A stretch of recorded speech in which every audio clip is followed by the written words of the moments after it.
kept it safe and only one big tree to worry about. And I just took a nice relaxing. I stayed to it because I'm messing around with settings on the PIDs and rates on that. And I think I found some good ones that are nice and smooth that I can work with. Oh, So, that's good. Okay. so it was actually good. No crashes at all. Nothing. Oh, what? I Well, know. I yeah, but can't. I'm not with you. What's that? I'm I, not there.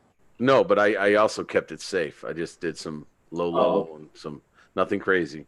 Trust me, I'll crash this weekend. Well, okay, guys, you can pop out the chats. Okay. And good evening. I didn't fly anything today because Louis it was P. so Floyd. high. It was incredible. There we Hey, go. can you guys send the link to Louis? Louis, are Oh, you able to come Louis P. Floyd. Well, I know where he stands on this. He knows I'm on with you because I told him I was going to be on with you. We're going to talk a build, but we're all going to have shorter answers than the longer answers that Louis prefers. Are you saying he's a bit Tasty, yes. tasty?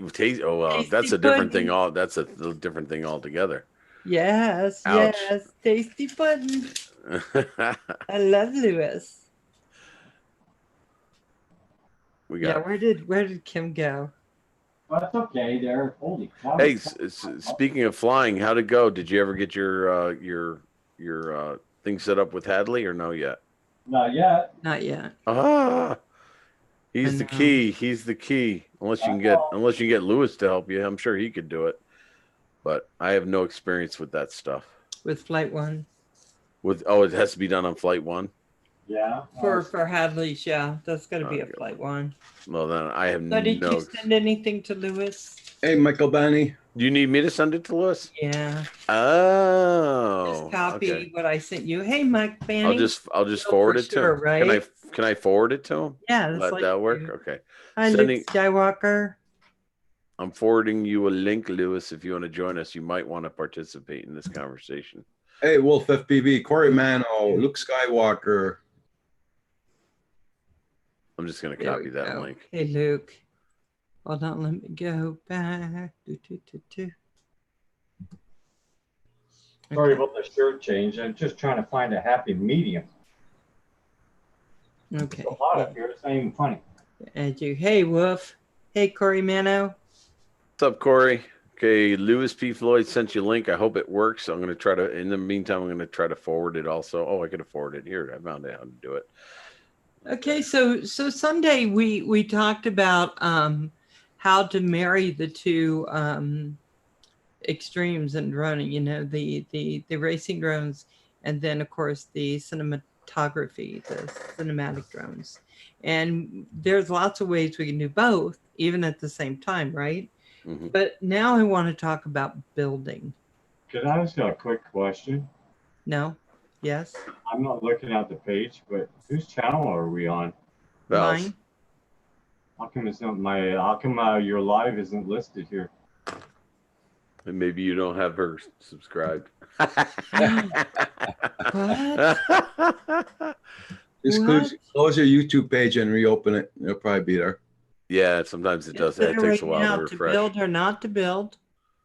FPV. Michael Bainey already says build for sure.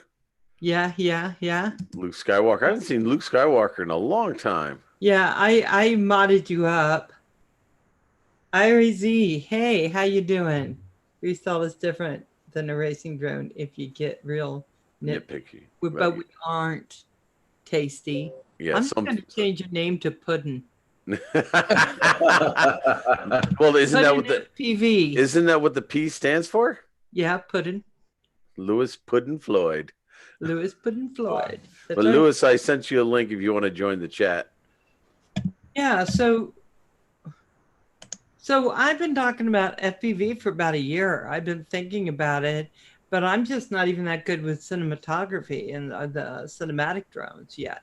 And I just got my my Phantom, but then I started to realize that when I'm traveling back and forth between all the places I go, I sure would like to take a small drone that I could just zip around with.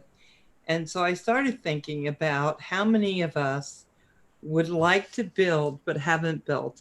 And this goes for the gals that come in the chat too. how many would find it easier to kind of slowly get parts and then start a build, right? And then you kind of own it. You have your own drone. But the problem I have, and I think a lot of us who haven't built before might have, is trying to figure out what we need. Because I went to look for motors today, and there's about 50 different kinds. Yes, there are. To make some money, to buy a GoPro 7 and build a Squirt V2. Nice. So a question. For somebody that's a beginner, Mhm. Swoop in and save you all. for them to buy a solid frame like this,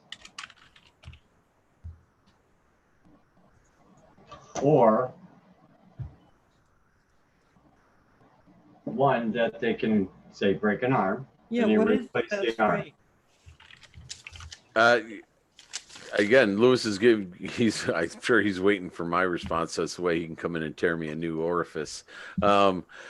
Yeah, that's. I mean, frames are really personal. I don't know. I guess it depends on if you want to mount. Here's my recommendation. I was lucky. I hooked up with Louis P. Floyd, and he just essentially said, "Here, do this." And if you were to ask me about different motors, I wouldn't even be able to talk about that. The 3 drones I have identical motors. They all seem to work fine. Some of them have more speed, more torque, all this other thing. But if you can just get your hands on the plans to a very basic build, like the one that Lewis gave me, and use that, and then modify the frames. At that point, frame is personal choice. But I agree. I like the fact that you can get frames with separate arms in case you break one, you can replace it. Sure, Wolf. But Roger, can you send Wolf Yeah. a link? And we got one, and maybe Corey Mano if he wants to come in. Hey, Drone Shots. Because in the case of a frame that's solid like this, if you were to break that arm, that means you would spend, what, 2 days of taking all of the junk off that and sticking it into this? It all depends. Sometimes it's not that hard. And that particular frame there, you could probably just order the bottom plate too. So you wouldn't have to order like the whole frame. Some of those you can get just parts to it. So it's just the bottom plate you would need. So let me scale this down because I want to leave it in the simplest terms. So whoever would turn this on, who has never done this before, would understand. Mm-hmm. Hey, Ed, where would you go to get a frame that was decent? I mean, it's inexpensive, and I think we all do. We're all working hard to make things work, but still have a decent frame. I can name 4 companies right off the bat that I've shopped at, and either one you're going to be able to get a decent frame at a reasonable price. You've got Space One, Get FPV, and Race Day Quads, of course. But they feature some of the more expensive frames that have warranties on them as well. So you got to be careful there. What's up, Love My Drones? And then where's the other one? iFlight has some pretty good frames too. Who is RMRC? Space One is gone, aren't they? Well, if they're gone, they're gone. But I just got replacement arms from them this past week. I'll take a look. Okay. Lewis says Get FPV, and a few other people. Reaper says Get FPV. Space One is still there, as far as I can tell. I just went into their. I can log in. I've heard of that company. I haven't done any personal shopping with them, but I mean, generally they're all going to stock some of the more popular and brand name frames. Some of them put out their own. I think Race Day Quads has their own frame, but really it's frames are, I don't want to say expendable, but you can experiment with frames. You know, the standard equipment is going to be your electronics and what you're going to get used to. So, well, it doesn't make a difference how you build on them. What makes a difference is see, that's the problem when you get into this. There's so many questions. Like Lewis said, there are different types of drones you would build. You've got the top mount battery style and the bottom mount battery style. I started off with a frame from Space One that was a bottom mount. Might not have, and it was all integral frame, no replacement on the arms. And I was flying a bottom mount. People said that was a mistake because you do land, if you don't land properly in softer material, you can damage your batteries. At this point, I've kind of transitioned. I think every one of my drones is now top mount. Not that because I like it. It just seems to be the frame I've been getting into more. So I'm not opposed to them. That's the beauty of FPV. It's very, very personal, and it's very, I almost like an art form. There's no science to it. It's just, you've got the basic components: frame, FPV camera, ESC, flight controller, VTX, and your receiver. You got, and your wiring. So all the components are the same. It's just how you're going to dial it in. Well, Wolf, did you get that link? Yeah. And Lewis? Hey, Sleeping Bear. Yes. Lewis said, you remember you called it sexy. That was the Space One Aurora frame. It is a sexy frame, but after cracking 2 arms and having to replace the entire frame twice, I lost its sexiness. Well, no, it's still sexy. I'll go back to it when I'm a better pilot. Well, see, the one thing I noticed was when we were flying and you guys were flying, had you brought extra arms, you could have replaced that. And that's what I would want. Yeah. I don't want a frame that you can't take the leg off or arm off and put another one on it. Right. But it also, I'm going off often, and I apologize for going off on tangents. It also depends on how you're going to start to fly too. I was pretty aggressive from day one. You don't have to be aggressive and have to worry about breaking stuff like I did. The Catalyst Machine Works Slam Nasty is a strong budget frame, also at $49. Yeah, good frames are going to anywhere from 30 on up. And, again, depending on what you want. As far as my experience, again, I'm no pro here. I've only been flying FPV for about 3.5 months. So whatever I say is not necessarily gospel. It's just personal opinion in my Yeah, but all experience. these guys can slam you with everything you say. I know. So I put you out on the limb, huh? Man. Yeah, you did, but that's okay. I got to do this eventually. So how about the Armington? Am I saying the name right for that frame? The Armiton. Weren't they like they replace them for free forever? Yeah, but they cost $109 depending on where you get them. Oh. And so what some people do is they spend $200 to get 2 frames, so that one breaks, they send it back and they wait for the replacement. And in the meantime, they have a frame to put it on. Now you're talking money. Oh yeah. Hey, Val, I'm gonna leave for a minute. I'll be back. Okay. Okay. Hey, Sleeping Bear, Reaper, Hey, Are you sleeping? from the sky, drone shots. You've opened up a big can of worms here, Val, because all your FPVers all have different tastes in frames and companies. Not that any of them are better or worse. It's just all personal preference. All opinions are good opinions. Oh yeah. So well, Nobody has the wrong answer. I've made some stupid opinions, so I'm going to beg to differ. But Can I ask you a question? yes, If you're a beginner and you're making a basic quad, is there a motor preference like a 2600 kV or 26,000 kV or lower? my personal opinion is not to go with too high a powered motor. I love that. I can only speak to the motors that I'm flying right now, which are the 2205s, I think. Let me just double check. I think they're 2205s. I think these ones on here are 26. I'm not yeah, sure. the 2206. Yeah, mine's a 2205. Oh, the KV is 2300. Oh, okay. Yeah, I got the Emax 2205 Sports, and they're great. I love them. In fact, there's what Reaper just put down. I think those are similar. Write that down, Val. Reaper. I am. All your information, Val's doing a list. Yeah, and Reaper, I have that. I do like that frame. I have that iFlight frame also. It's one of my 3 quads. Start on a 3S. Okay. Yes. Because these are the opinions I've heard looking into it, and I'm going to buy a frame, and then I'm going to slowly, I'm going to have to do it in pieces. But the 3S batteries, those are tricky because they're all different kinds. And it doesn't matter what cell you have, they're all different kinds. But I think I need something a little bit slower. The KV is the RPM per volt. Yeah. The higher the number, the faster the motors spin for a given battery voltage. Okay. They're from But Angle. they're not really beginner Go motors. They're just Acro. motors with different. That's what I was thinking, going straight Yeah, up. Lewis says that the ones the 2205s, they're not necessarily beginner motors. I mean, it depends. If you're a racer, maybe not, maybe you don't want those. But if you're just doing freestyle, they give you enough power. As far as I know, they give me enough power and torque to do any of the stunts that I'm attempting. And if you know what you're doing, which I'm not there yet, usually give you enough to pull out of any sticky situation that I'm still working on. I found 4 batteries that were the 2206s with 50C. Which ones?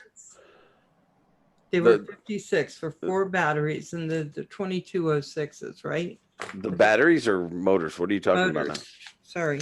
Yeah, you can go to Get FPV, Race Day Quads, but I think Amazon puts out a pack of 4 of the 2205, the Emax 2205 sports, and I want to say they're like $50 or something like that for all 4, and you get they come all that price. You actually save a couple of dollars, especially more if you have Prime with shipping. Than buying them direct, buying individual motors from Hoodin is coming in. Here he comes. Oh boy. Yeah, okay, so the ones you can change arms are weak, right? Yeah. Yeah, I'm the main body, right. I'm in no rush to change what I'm flying right now. I have no desire to that's the ones I was seeing. I was seeing the Emax. And I don't think you have to start with 3. And with the batteries, I don't think you have to start with 3 cell. 4 cell is fine. I wouldn't go beyond that. Yeah, I wouldn't go beyond 4 as far as I know. But we've got the Pro in here now. So I didn't want to go with the tiny Hawking thing. I want to build a 3-inch quad. That's what I want to build. I got my mind made up. Huh? A 5 or a 3? Well, it's either a 3 or a 5. I want it substantial. I want it to look like a quad, not a baby. You want it to look like that? Yes. She wants to rip. Here's the first question I'll ask you, Val. Yeah. Where are you going to fly it? I'm going to fly it at the park. Are there people? The desert. No, there won't be when I'm there. Are there regulations? No. Let's not even talk about regulations. We'll just table that for another day. First of all, if you're gonna fly a 5-inch and intend to build a 5-inch, awesome. Support you all the way. I'll help you figure out how to build and fly and everything, but you just got to promise me you got to be careful with it because it's a serious drone. Yeah, just look at Kim's leg.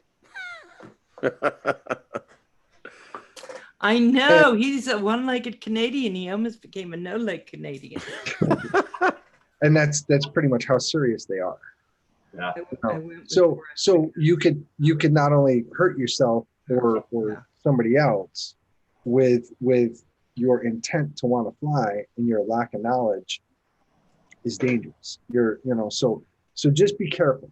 And if you're not going to fly it around like in a park that pretty much anybody, like you go to your local park and at 6 o'clock nobody's going to be there except for maybe a dog walker. Bad girl. Then that's cool. That's the place. That's the time you want to fly.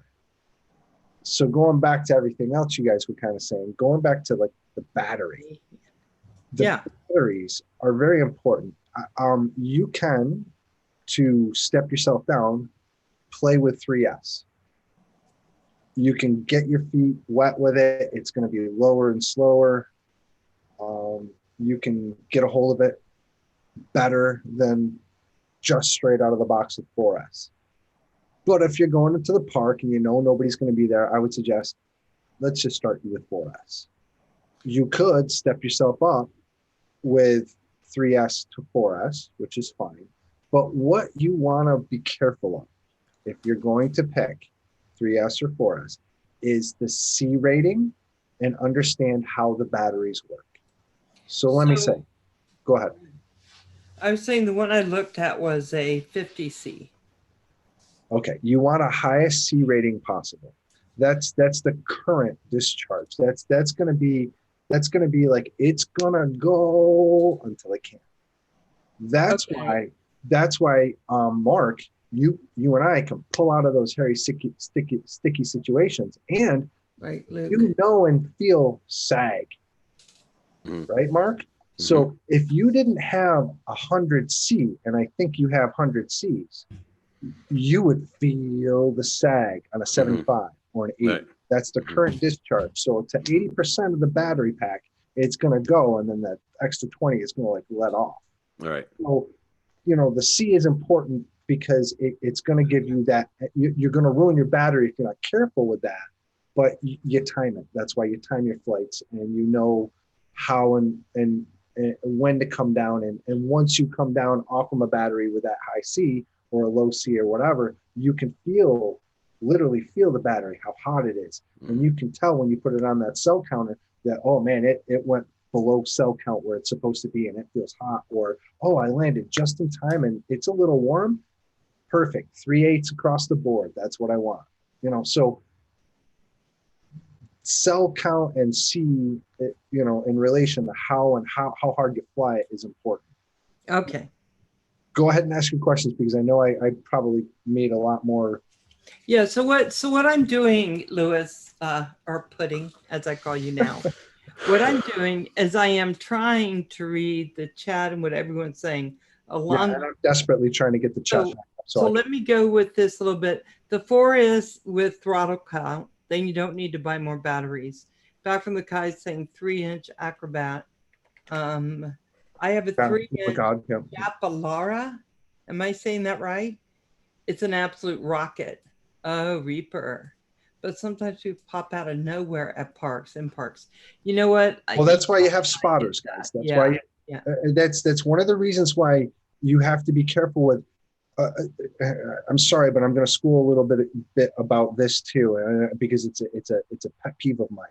When you have a spotter, Mark, you and I are going to go out and fly FPV. You're supposed to have a spotter. Mark's going to spot for me. I'm putting my quad up and I'm telling Mark, hey, I'm going over to that football field and I'm not going to go past the basketball hoops behind us. Mark says, okay, I get you.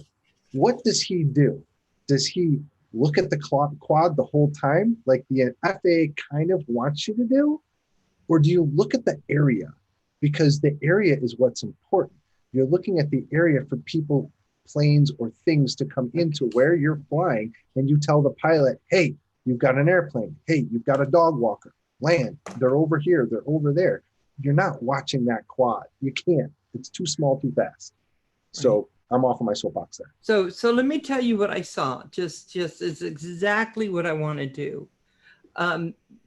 Miss K was flying, and I saw her last video, and she crashed quite a bit, but she was just, it was just so graceful. The turns, all of that.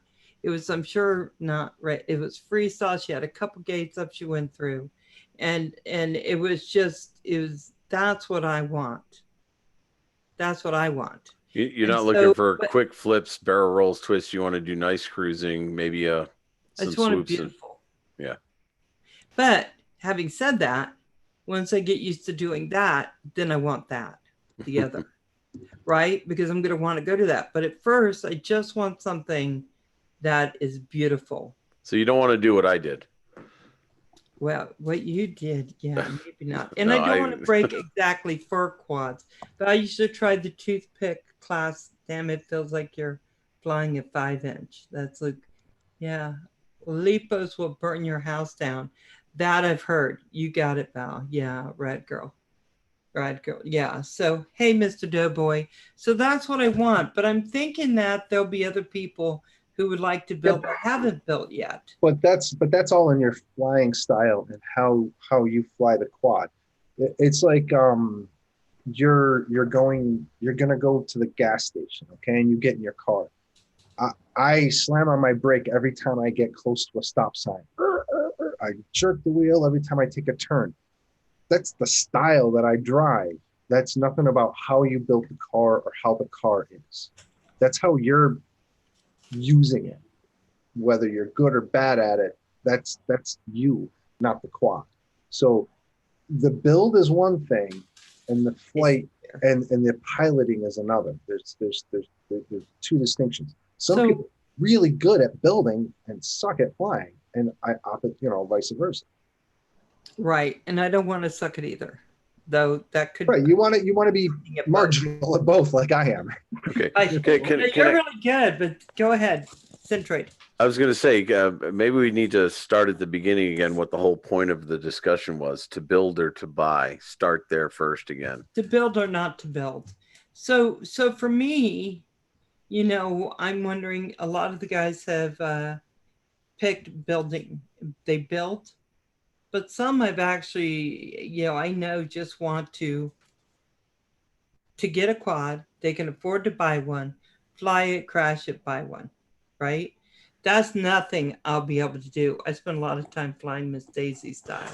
Well, Lewis must have been able to predict into the future, or just know the style of person I am, because like I said, I've said this with him on panels before. He just about yelled at me when I said, I don't know if I can wait to get a build going. Which 5-inch should I buy so I can just start flying? And he just about freaking blew a head gasket at me and yelled at me. He goes, you're not going to buy, you're going to build. So when you crash and break, you can fix it. And that's been the philosophy I've lived under. And it's actually done me wonders, I think. I mean, how often do I have to call you, Paul, when I have a problem? Not often, because the part of the game of this hobby called FPV. There's this thing called FPV. There's this hobby called FPV. It's an inside joke. It's a learning experience. It's become Zen. Mm-hmm. Okay, there's so many different people that are into this hobby in different ways and reasons for it. But I think it all boils down to, if you're to a purist, it's like a motorcycle rider. A purist in anything is, you're going to build what you do. And if it's physical, you're going to build it. If it's software, you're going to build it. You're going to get into the nuts and bolts of it if you're truly passionate about it. Mm-hmm. When I started playing saxophone and really became a musician when I was a kid, when I was 10th grade, I was like, this is it. I'm doing something with music for my life. I did something radical that most people would freak out about, but that's just the way I am. And you'll understand after I tell you what I did, why I am like this and why I gravitate to this stuff. I took apart my saxophone. And if anybody knows or has held a saxophone, it's of pieces, screws, nuts and bolts. Well, no bolts, but screws, pins, corks, actuate. It's a complicated thing. I took the freaking thing apart because I wanted to know about the saxophone, because if I'm going to do it, I'm going to do it. So let me say this about the build, Lewis, just to cut you just a little short.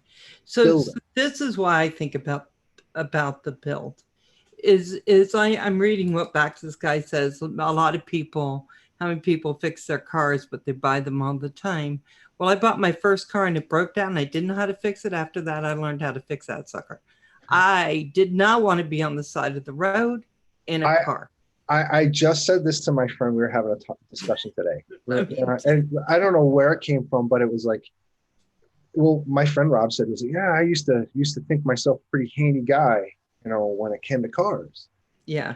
And he goes, I can't fix the damn things anymore. And I said, yeah. And then the discussion kind of led a little bit down the road, no pun intended, but to me saying, I heard one time, or I read that if you're going to take a road trip, you want to get a car that's either like 1975-ish to like 1983-ish.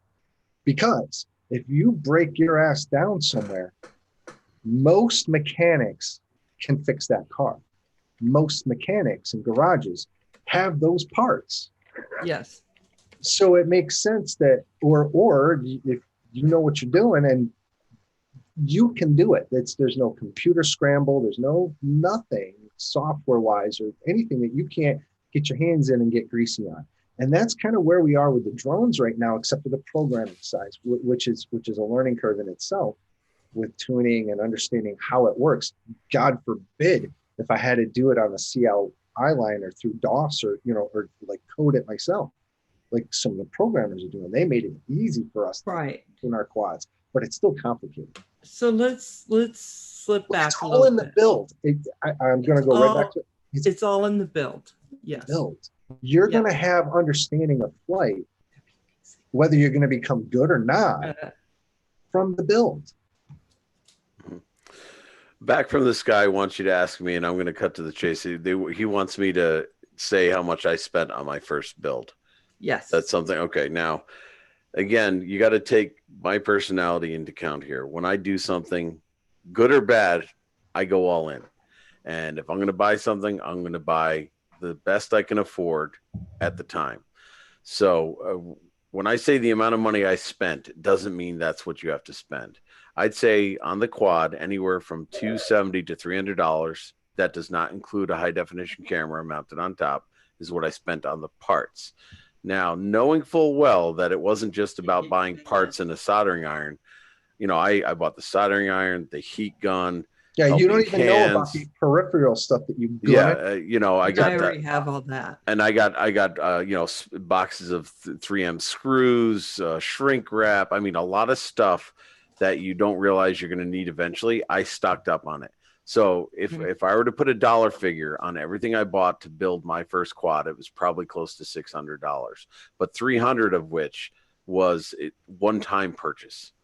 So, you know what I mean? So I'm going to say when I first started thinking about a build, which we know was around my birthday, I asked everyone to give me Amazon cards, and I went and I bought my soldering iron, all the shrink wrap stuff.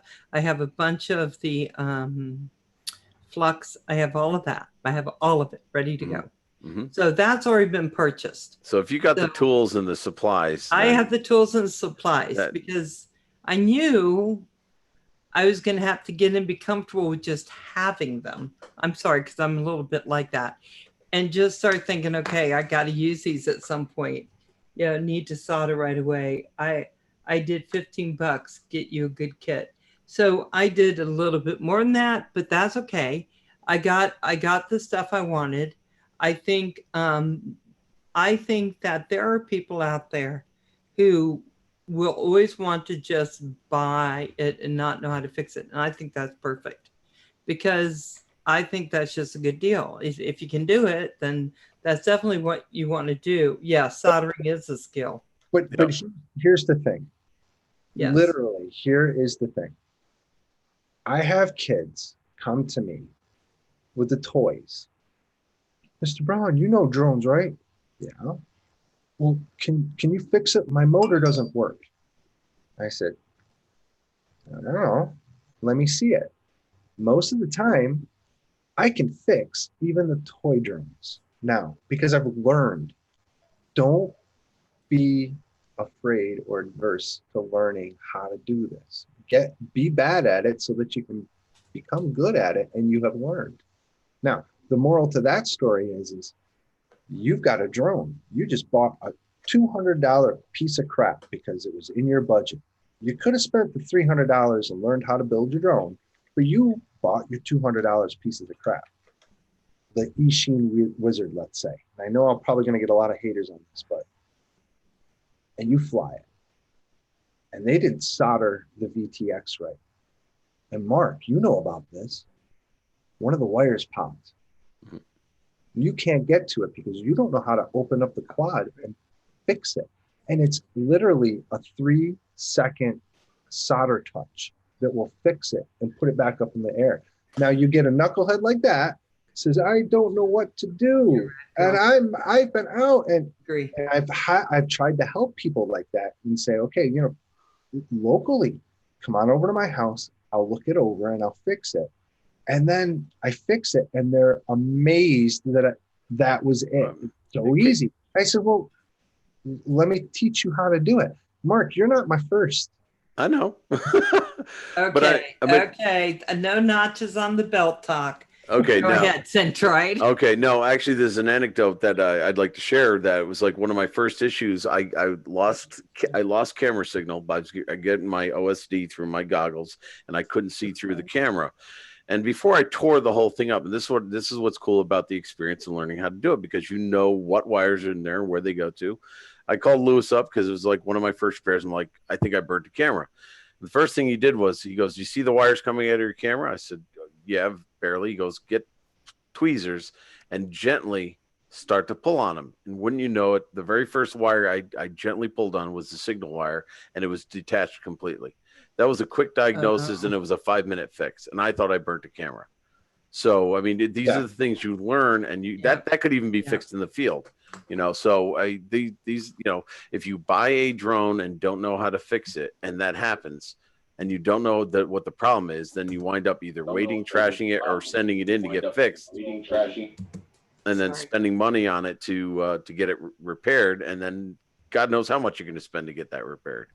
So these are not photo drones. These are not meant to have warranties on them where they're supposed to be. But if you give you back a little bit too with the photo drones, Mark, I've built photo drones, and it's the same kind of mentality with the photo drones. You're out in the field, you want to fly your drone, but something's busted on it, and you didn't build it. Yeah. Well, now your client's pissed off because now you're not going to be able to survey the route. Yeah. Wait a minute. That's bad business too, because so if you kind of look at it from that perspective, you're going to be able to amaze yourself first of all, and then amaze other people that, hey, you just diagnosed a heavy duty tech issue. You fixed it in 3 seconds. But I mean, if you buy a DJI drone, the likelihood of being able to fix that in the field is not nil, zero to nil. That's proprietary. Exactly. Kind of like closed down Apple computer kind of stuff where you're not going to get in there and knuckle around. Exactly. Okay, so now. Rad Girls, especially for me, having a lit magnifying glass is a need for me. I couldn't do it without it.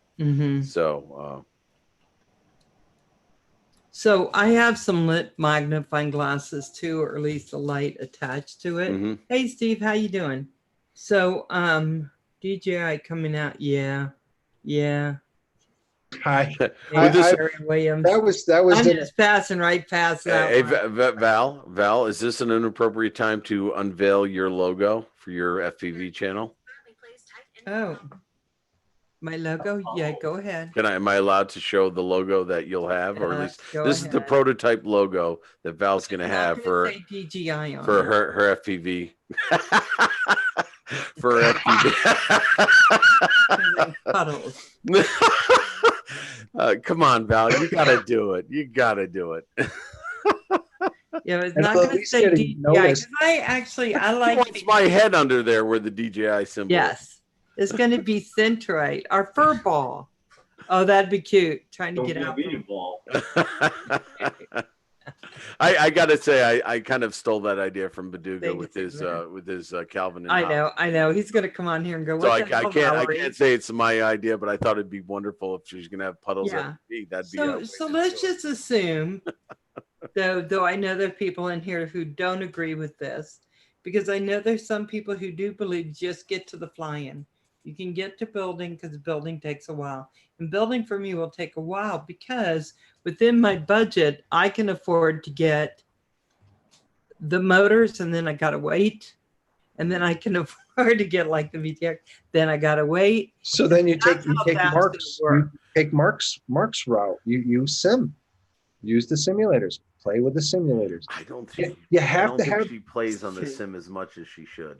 You have to have your Tyrannus, right? Mark did, but Kim didn't do simulators at all. But in the meantime, well, because Kim had drones that he could fly. So before simulators were really good, and before I had anybody to bounce anything off of, I was doing it all myself through YouTube and the 1 or 2 friends that I knew near me about RC. FPV was a whole new game.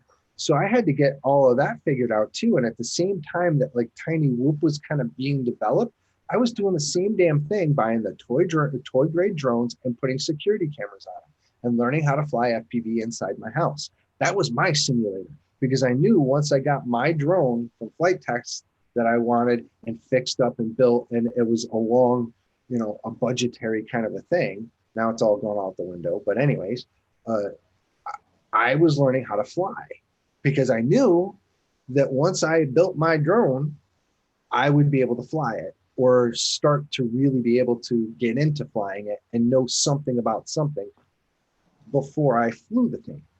Okay, I don't want people to fall apart in the chat, Lewis, because they're going to when I say this, but I can't do the simulator. I can't even get off the ground hardly. Nobody can. Nobody can. That's the point. That's the point. You learn how to do it. I can't. It goes. And they're okay. Look, you and I will maybe have to, or Mark can help with this. We got to get into a lobby together, and we'll work you through it, because you're probably doing something ridiculous that you don't realize that we might be able to spot in the way you fly, and coach you through it. There's another additive to this that is cool, which is this forum. You have now coaches. You have everybody's got an opinion, and everybody's going to help you. No. Your job is to ferret through and figure out who's going to best do that for you. It could not be me. You might not like my style of, come on, Val, it could not be Kim. Kim could be too easy on you. But Mark could be the best of both worlds of us to teach you. So that's another thing that is cool about all of this is you're able to, and that's why I like it so much. It's like music. You have the choice and the ability to have opinion and go in your own direction and create still. Now Curtis is in. He's of the school to purchase, fly, possibly break, and then fix. Now there's nothing wrong with that if you are mechanically inclined to begin with. So if you can open it up and diagnose, you've had some experience with soldering, then that wouldn't be a problem. Me on the other end, I had no idea what an ESC was, what a flight controller was. I did not know any of this stuff. I mean, and it's different for everybody. Like Kim, Lewis said, Kim has had experience, and Kim, correct me if I'm wrong, flying whoops and drone that had the ability to go into acro or stabilized really well. or whatever. So he had an idea of how the sticks worked. He wasn't just doing the Phantom. I, on the other hand, went completely from flying my Typhoon and my Typhoon and my Mavic 2 to acro. And the simulator for me was the end all be all. That's what helped me the most. It gave me an idea of how the inputs worked, how to flip it. And I knew that Kim, not having had the time on the simulator, but having time on sticks, it was a risk. I don't know. You remember what I told you to do, Kim? I said, Kim, just have it lean forward so you're not gonna bounce back, and then just gun the throttle, get it up in the air. Don't teabag it. Just get up in the air and have some time to get a feel for the sticks. And he did it, and he was flying acro his very first flight. But he had some experience before that, unlike myself. If nobody had told me a thing and I didn't spend any time on a simulator, I can tell you my quad would have been bouncing off the ground. I mean, Lewis saw it the first time with the whoop. You remember when you had me on the whoop with FPV? I was teabagging it. And I had a feeling it all comes back down to throttle control, and a lot of people don't realize that at first. And that's what you're probably having difficulty with, Val, is one of three cascading problems. Number one is your throttle management is probably horrible. You might be just gunning it. And if you're not just gunning it and not thinking you're gunning it, you're probably still gunning it. Number two, your rates or the way you have it set up in the simulator, whether it's on Horizon or not, you don't understand. Now I'm going to make you upset again. I didn't do anything with rates. Okay, no, that's fine. My quad and went.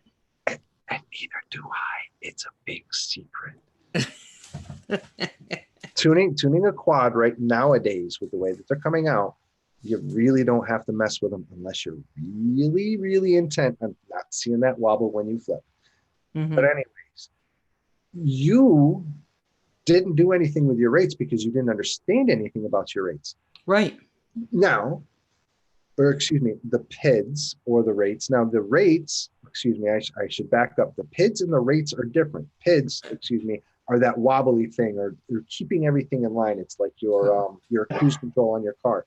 The rates are how fast at which the stick deflections cause your machine to flip or flop or move. If you have really high rates, that means you deflect the stick just a very little bit and it's spasm. If you have low rates, you deflect the stick a lot and it's taking its time.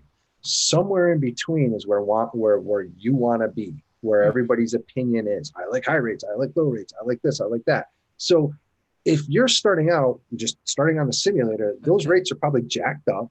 And as soon as you push forward, you're flipping over. So let's lower your rates and you won't flip over so fast and you'll have a shitting chance at flying. When I'm in the stadium, you can say, I'll turn up my rates so that I can go flippy floppy faster.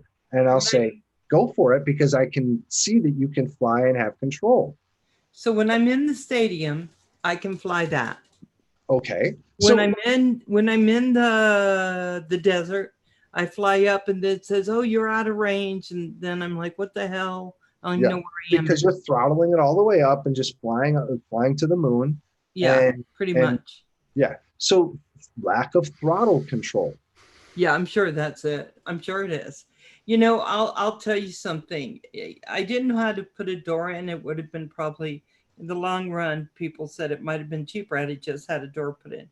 But I just whacked my wall out and I put my doors in, my French doors in, because I don't mind building things, even if I think I might make a mistake. It's okay with me. So I put French doors in.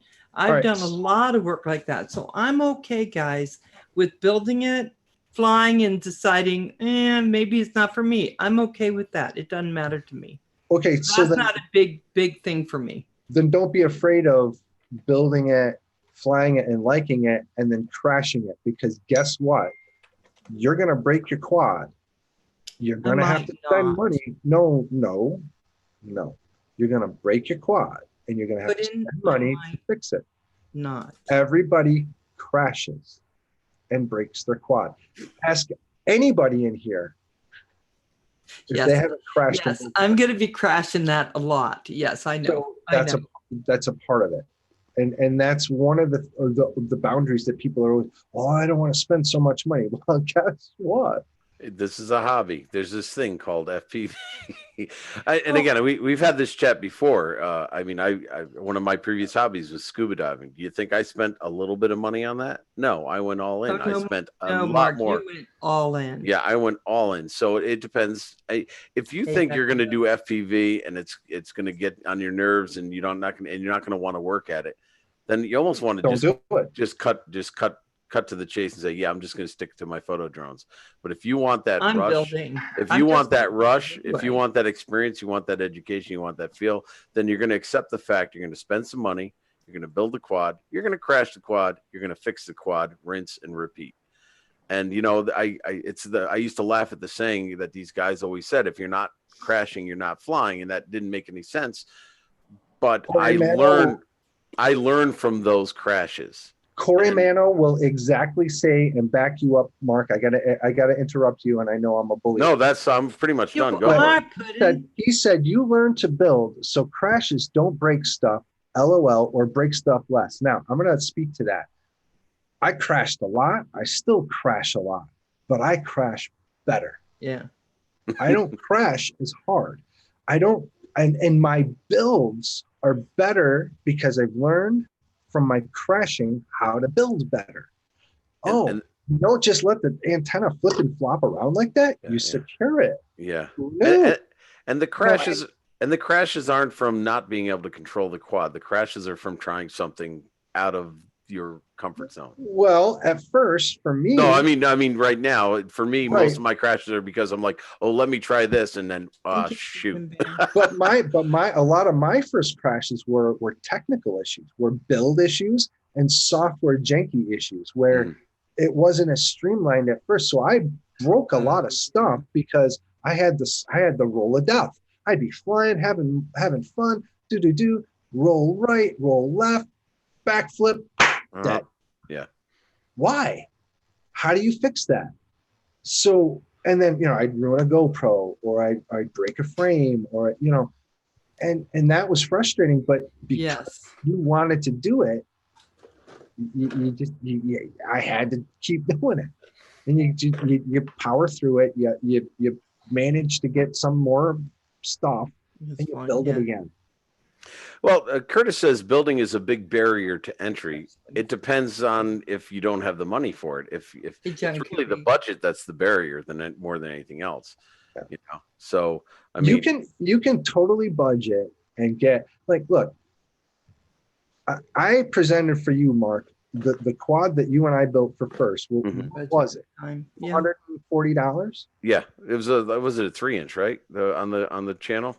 Yeah, but I used the bigger or the smaller frame, but the frame was like what, $5 difference, and all the components were the same. So basically, it was a 200 and, let's estimate a little bit high. I forget the exact amount. It was $250 to build that drone.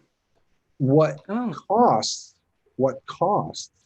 is the goggles and the Tyrannus, or whatever flavor radio you want to get. If you've got that already, I got it. The barrier is way lower. Get yourself a frame, get yourself some components. And if it takes you a month or two to do that, in the month or two that you're doing that, research those parts, pick our brains, start on the simulator, or get your tiny whoop going again and start learning line of sight again. Because even doing line of sight, at the same time I was doing FPV, at the same time I was flicking the switch to do acro and horizon and all that, I was meshing it all together. I was learning from each end of it. And I was learning how the drone reacted when I did this. And that's what's important, because ultimately you're out there with that drone and you're doing a balanced show. Whether you want it to fly straight or upside down, you got to learn how to balance it. And through all of your building ability and understanding of how the drone works, you learn how to balance it and fly. So let me tell you what I have so far. Okay, I have nothing to build the drone, but I have all the tools in which to build.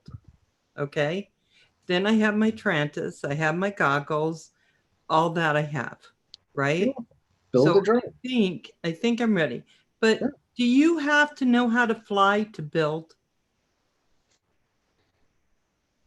No. You need to know how to build in order to fly. How about that? That makes sense. Because you're going to learn everything along the way of building, and you already know how to fly the DJI drones. You're just going to get better at it with these drones. Back from the Sky is of the opinion, says, buy something that's ready to fly, enjoy the hobby flying acro. If you like it, then you can enjoy the hobby of building it. That's one way to look at it. Like tonight, I was further than that. I think Val, have you flown Tiny Whoop? You've flown the Tiny Whoops with FPV, right? Yeah, a little bit. She just do not that much. More. Do that more. So here's the deal. I could be the strange person who loves to build, but it takes a long time to learn to fly, and I'm cool with that. That's okay. If you're enjoying it, then who cares? Yeah, it's a hobby. If I end up building stuff because I enjoy it, and then I end up going, I don't even know what this flying's about, I can always send my creations out. Yeah, well, they'll be pink though, boys. I got pink props. Well, I'm going to get her to play with the US 65 and that little wolf I have. Yeah. That'll give her a taste of what's going on. Oh, absolutely. Yeah, absolutely. Seriously, Val, if you're into this, go full on. You already kind of are. Practice flying the whoop some more. And you're going to be amazed at how much that translates into actually flying a 5-inch drone once you've built it. Yep. While you're waiting. Answer back from the Sky. I want to learn how to build a quad, and then I want to learn to fly acro. That's where I'm at. See, so that's what you're asking. Then take what Lewis is saying, and as you're building and saving up, get on the tiny whoop, get on the simulator, mess around. You and I can talk about what I did on the simulator, because I think it's totally different than what most people get on a simulator to do, because a lot of people get on a simulator and just play around for 10, 15 minutes and then get they off. throttle it up and think that they're flying, and they just go to the moon. You did it right. You went through the courses. You tried to which showed you how to fly. So you guys are on Velocidrone. I'm on Liftoff. It doesn't really matter. It doesn't matter. It really doesn't. What matters is stick time. Yeah. If I can't put my saxophone together and with the read on it correct, I ain't playing me no blues. So guys, I want you to know I am reading everything that's going down in the chat. I may not become okay, Kim. Yeah.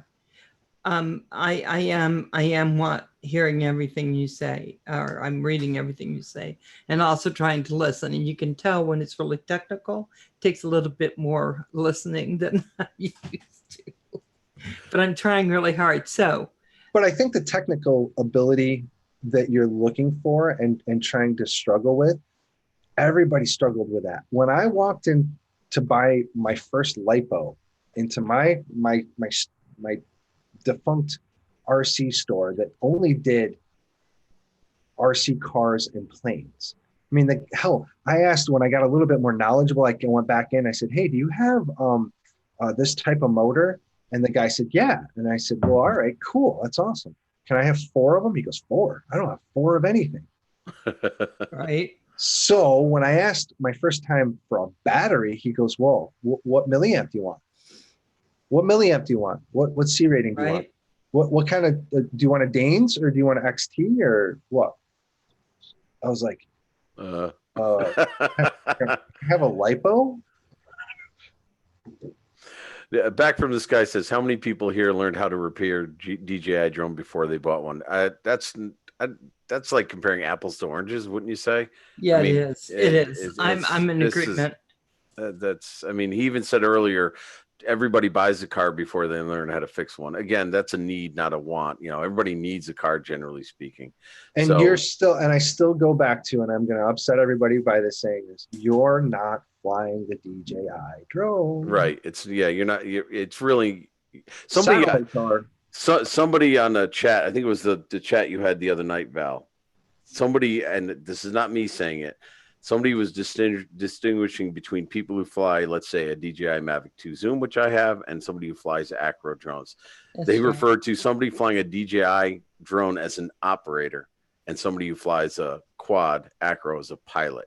So they were really trying to make that distinction. Great. That's on. So this is what I'm going to say to that. I think that's a little controversial because it is. That's why I said I didn't say it, but there's because it takes a lot of skill to go really well amongst things and to do the things to get the cinematic footage. Absolutely, but in terms of being able to be an artist, but the acro drones, I think, take a different set of skills that are very necessary to be able to fly acro. So that's what I'm going to say so that we all keep talking past this. I don't want to get stuck on that piece. Right. Well, just one itsy bitsy bit. Okay. And it goes back to knowing and going full into the FPV community and the whole thing. If anybody in here knows about Michael Rollins and his FPV interviews that he just did with Mr. Steele, and Mr. Steele explains why and how he got into doing drones. Back from this guy. Bye.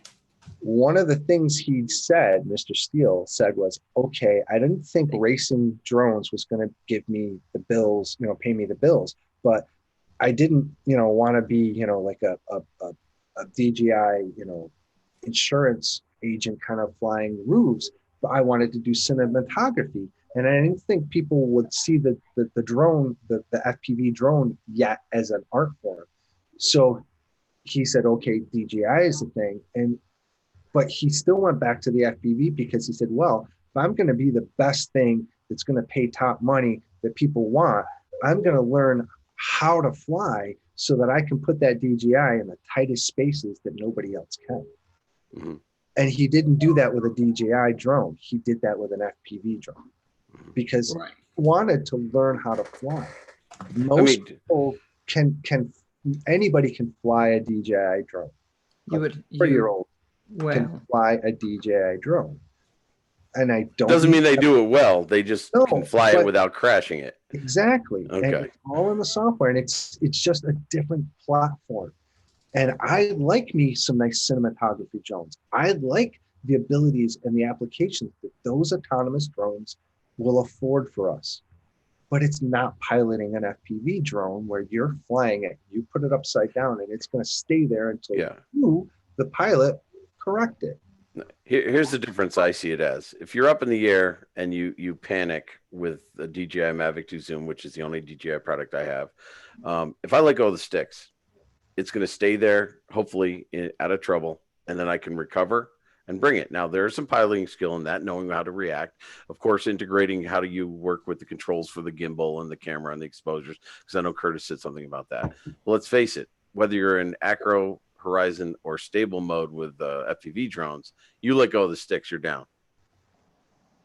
There's a big difference between the two. Now, I'm not going to say one's a, I don't want to get into which one's a pilot and which one's not, but there's a distinct difference in skill sets for both of them. I mean, let's face it, you can be in a 747 flipping on, and now you got to be a pilot to fly one of those, no doubt, but you flip it into autopilot, you don't have to put your hands on the sticks now.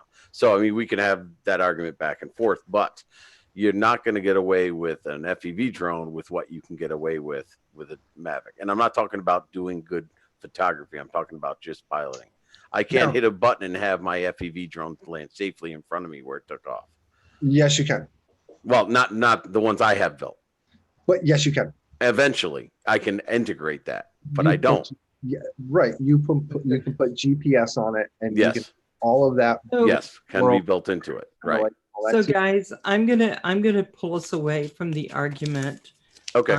On this part of it, because not that it doesn't interest me, but it kind of doesn't, because I see anyone can put a drone up and fly it as doing a great job, because I'm not that good at either one. So and photography I'm not great at, but I'd admire good photography. So I'm thinking, so let me go back to where I really want to be. We spent an hour on to fly or not to fly, or to build or not to build. And if you build, should you just go ahead and just buy a drone and get to it and all that? And so that's definitely not what I want to do. I don't mind going back to the sim. For the last 3 or 4 months, though, you know, I've been telling people I'm working 12-hour days to be able to get to Rajapalooza and get out to see my sister. There, the sim just was not going to happen with any dedication. Right. Neither would if a build would not have with any kind of dedication. And I think you have to have those components to make that work, correct? Yes. And another really important component that I've learned personally is patience, and I have none of that. I don't have patience. You're gonna learn to try and have some patience with this, because right now I have 2 quads sitting over there that are staring me down, and I hate them for it because they're not fixed, they're not flying, and I can't. But I've had to just say, you know, I don't have the time to fix them. I'll take away from something else, and you can't do that right now, correct? Yeah. Yes. Val, going back to your question to build or not to build, I don't know if this is a bubble I'm about to burst. Really, there's no direct answer for that. There's no right answer for that. There's what it's a personal answer. It's a personal one. Like you know, Curtis said he's going to buy, crash, possibly fix. There's nothing wrong with that. I chose to do the other route. I'm not going to say I love this. John Koofy and I will do a show on how to buy, pre-build, and learn to fly, and then repair from there. Why not? Why not? Don't make me come out and smack you. There's actually nothing wrong with that. No, that's actually a niche that a lot of. I think that's fine. And oh my God. Hey, that's what UAV Features does. He buys a lot of find and flies and use those. And he tells you if they're fixable or not, and he gives you all that type of information. There's real videos I've ever seen, and I watch a lot of videos on FPV and drones in general that fill that particular niche. Do it up, guys. Right. And I'm going to pull back from that because here we're talking about the first steps, right? At some point when I'm rich, which might not happen. No, you'll never no, be. So don't Yeah, lay it's not going to happen. But I would buy pre-build and then maybe send them out to get them fixed. I don't fix my own cars anymore. Val, I know somebody who can build some drones for you. Mm-hmm.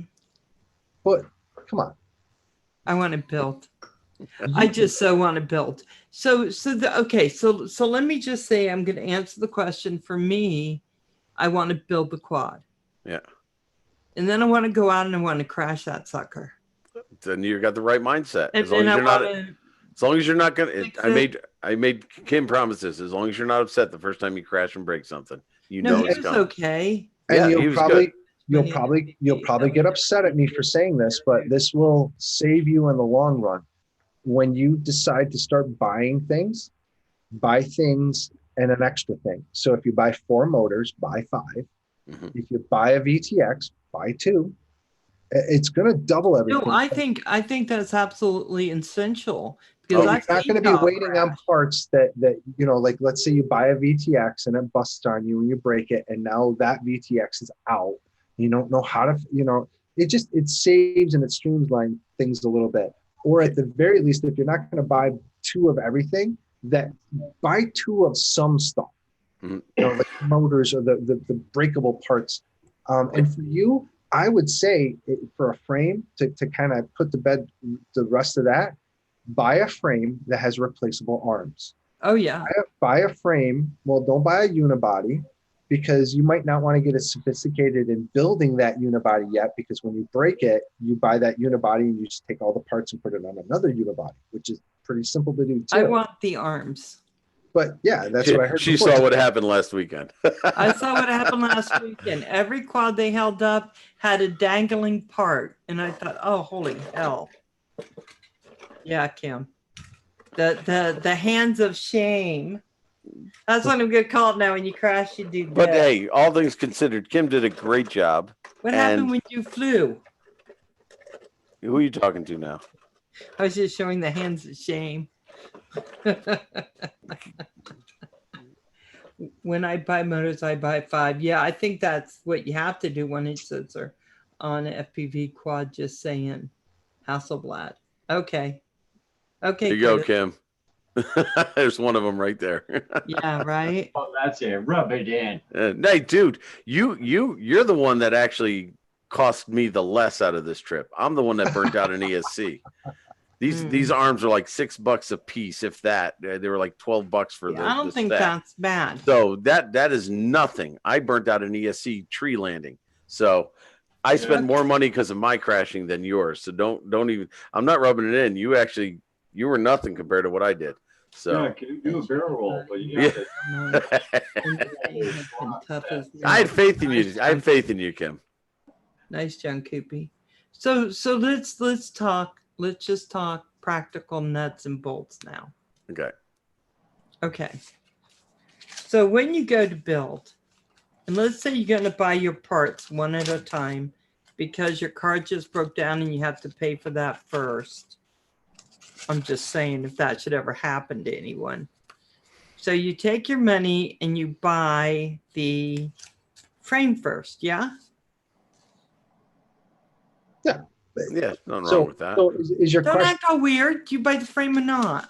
Yeah. Is your question? Should I buy it in a particular order or? Yes. Okay, so because I'm going to build it slowly. Right. So I would start out with I would start out the way you're going to build it. Actually, I'd start out with the frame. Frame. Then I'd select motors. Then I would decide if you're going to go individual ESCs or 4-in-1. Write that down. ESCs are the ones here. So those are the electric arms. Yeah. Or you can go with a board that puts them all into one so that you don't have those 4. There's pros and cons for it. I personally, I would do the 4-in-1, but if you're really conscious about money, do the individual ESCs, because when you blow one, you can just replace one.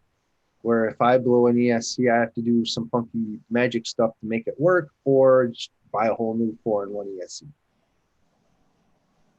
Okay, so that's so I'm kind of pigeonholing you into buying the 4 individual ones. If they did, then find it hard to get a warranty service later. Okay, I see what you're saying. Okay, so you do the frame, you do the motors, you do the individual EFCs. Yeah. Then you're going to decide on your flight controller. Now, the flight controller that you should probably buy is an all-in-one. And what that means is it's a power distribution board and the flight controller all onto one board. Back in the old days, or a different way to do it is you would have a flight controller that's powered from the power distribution board. The power distribution board would accept from the motors to the ESCs, the pigtail, the power in, and then the power distribution board would do exactly what it says. It would distribute the power. The full-on battery would go out to the ESCs and out to the motor, but then you would have this circuit called a pololo that would step down the voltage your battery is being, you put your battery in, you got a certain voltage, whether it's a 3S or 4S. But that pololo on the power distribution board would step down the voltage to 5 volts and other voltages to power your flight controller. And all-in-one takes all that out of there. And all-in-one puts a flight controller and the power distribution board into one board. So in that scenario, you're going to put your motors, ESCs right into the flight controller. You're going to solder right onto the pads onto the flight controller. So John Coopy's saying no, AIO boards bad. No, they're good. They're fine. What are AIO boards? All-in-one. Oh, so why do you think all-in-one boards are bad, John Coopy?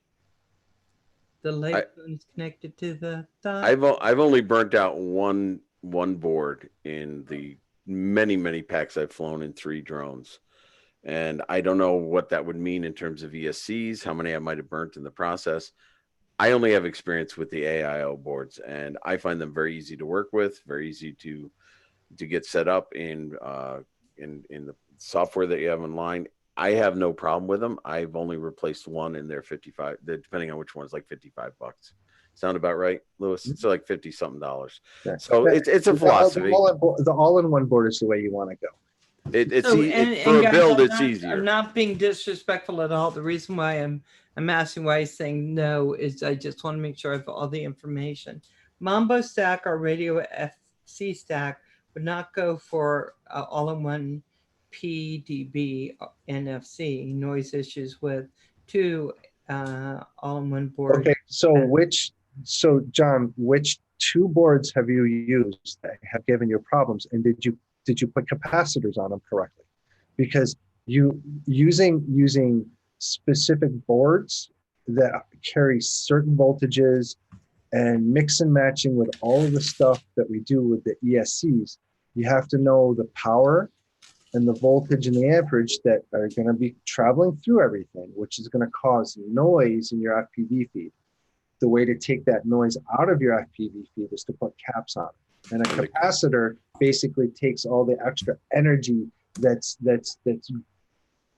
being built up in the electronics, and it holds it so that it doesn't flood your video with lines and all this crappiness.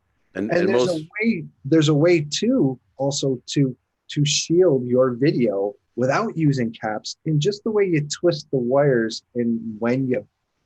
Yeah, and most AIO boards now come with capacitors. Now, my first one didn't have it, but when I bought my my last backup, it came with a capacitor in it, and they're like a 50-cent part. It's nothing. Yeah, and you're gonna put the capacitor on, not even on the all-in-one has its own capacitors, but where you're worried about any video filtering or anything like that is coming straight from the LiPo pack.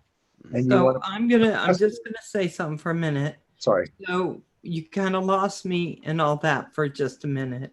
Uh-huh. First of all, I want to say hi to Justin, Drone Evolution. Sorry. He builds drones. And he's really good at it. And let's see. John, have you ever used anything other than DYS? And I would point out that would be your problem. Using that company, they're notorious for being this bad. Yeah. I had a whole year where I was chasing gremlins with DYS parts, and my friends were not using DYS parts, and they had a joyful time and experience.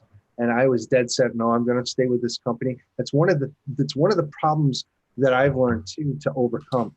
Don't use the same parts all the time. And I know I've told you, Mark, use the same parts all the time. But when I mean use the same parts all the time, if you're going to build something, use those parts and put all those same parts on another quad and understand all of that. So when you break one, you can fix it with the other, or vice versa, especially if you're a racer or you really got to scratch that itch every day like I do and go out and fly. So question. But hold on. Hold on. Kim, I got to walk away for a minute. Can you monitor this for me? Monitor what? Puddin'. Yeah, you got to keep an eye on Puddin'. You got to put the leash on me.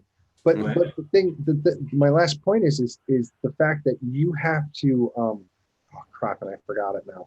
You were talking about putting the same parts, buying the same parts, using the same parts. So buying the same parts is important, but you've got to be able to break out of that box of not buying the same parts for everything.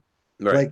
Like you know, you buy DYS parts and you have a bad experience, then change it up. Buy something another. Buy Diatone. Oh my God, people!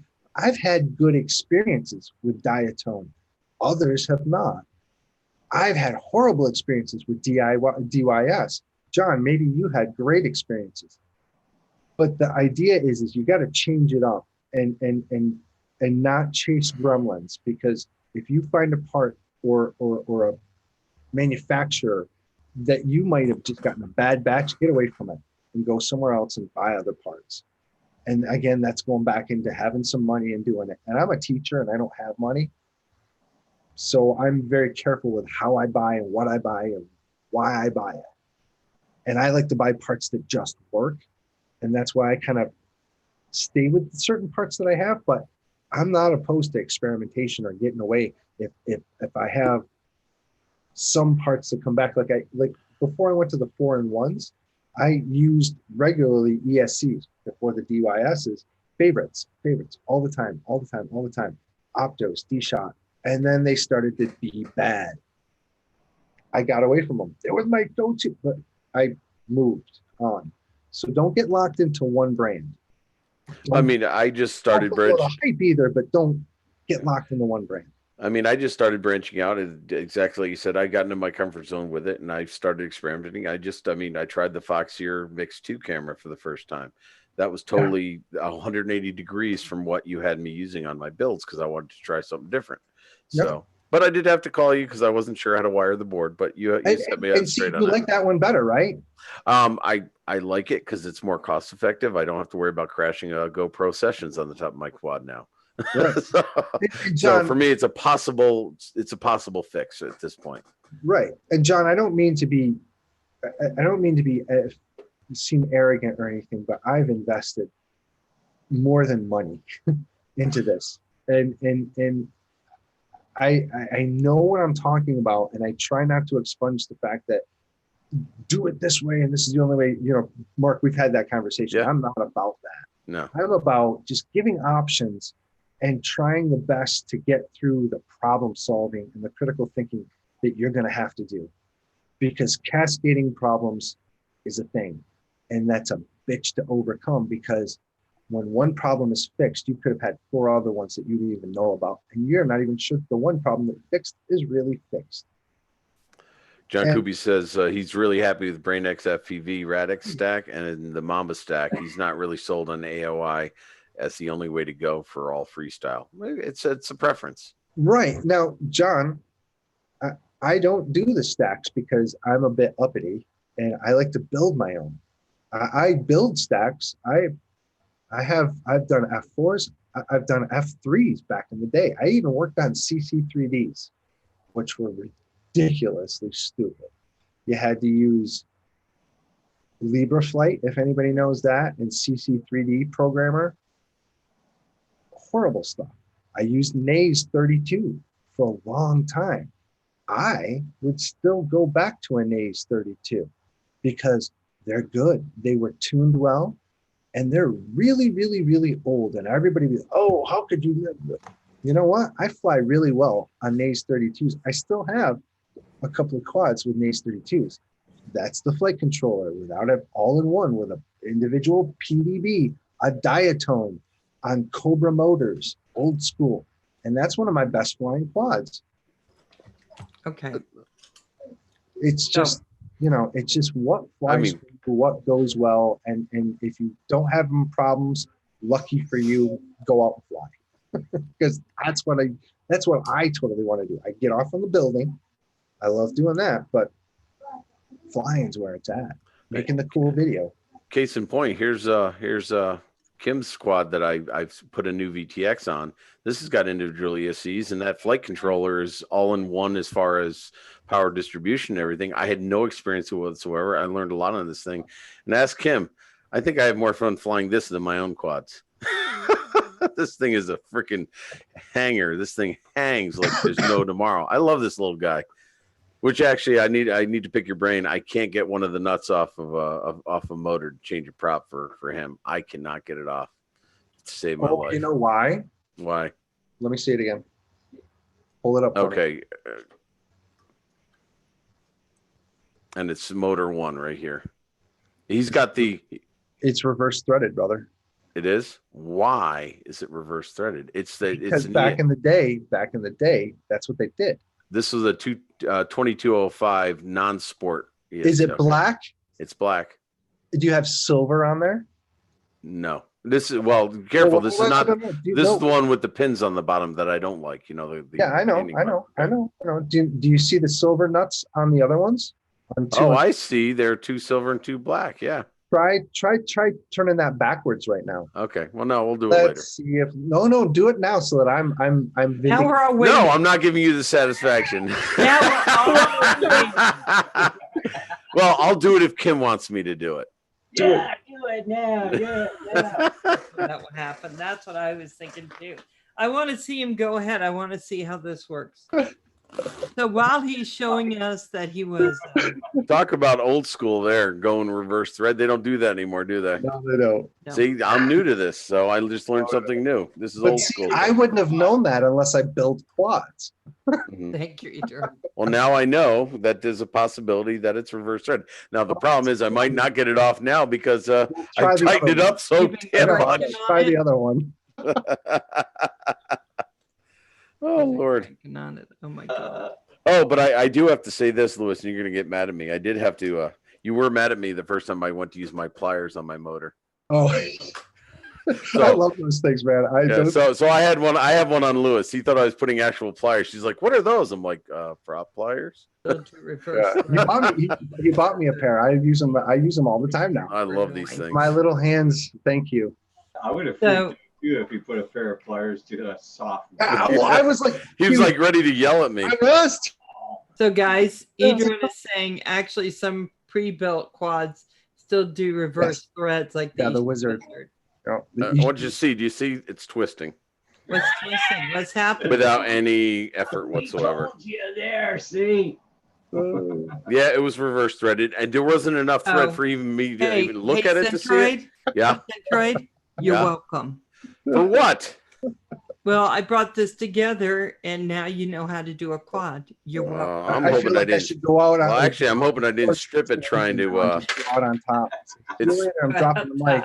I have no. Don't drop the mic because I may have accidentally stripped it trying to over tighten it because I'm sure you probably did. You probably did. Yeah. Well, I'll get it off. It's loose. It's loose. It is loose though. Because you can forget the thread pattern. Yeah, that's now that's observationally That's like key, because every time they did that, it's always the nuts were always black. See, and as I was turning, I should have thought, it's just not moving. Maybe I better try it the other way, but I never once because No, you wouldn't. every single motor was threaded the same way. So I may actually owe Kim a motor. Oh man. You better get it out of his hide, Kim.